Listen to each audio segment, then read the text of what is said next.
Bantuan langsung tunai BPJS Ketenagakerjaan yang telah dijanjikan pemerintah kepada para karyawan yang berpenghasilan di bawah 5 juta di tahap pertama masih ada yang belum kebagian. Nah, nampaknya kalian perlu cari tahu nih penyebabnya apa. Namun tak perlu khawatir juga karena informasinya akan ada pencairan BLT tahap kedua loh.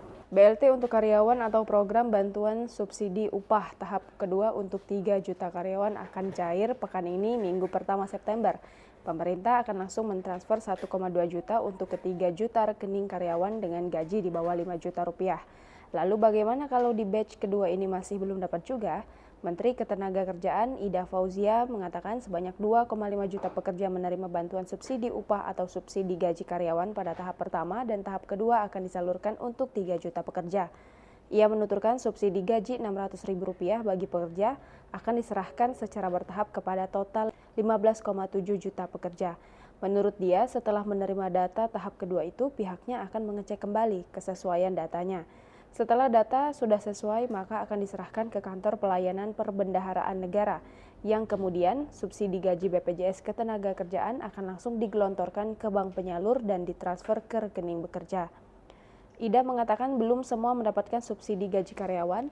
BLT BPJS Ketenagakerjaan ini memang diberikan secara bertahap. Targetnya pencairan BLT bantuan BPJS bisa disalurkan ke seluruh penerimaan pada akhir September 2020.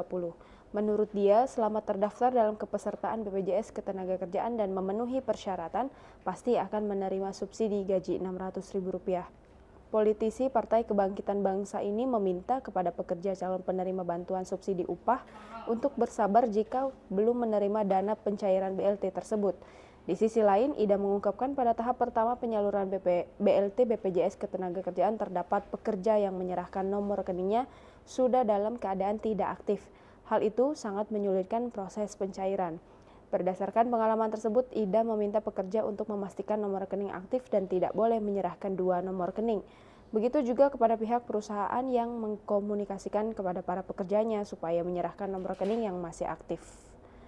Perlu diketahui, Kementerian Ketenagakerjaan telah menerima 3 juta data serta nomor rekening calon pekerja penerima BSU pada 1 September 2020 dari BP Jam Sostek.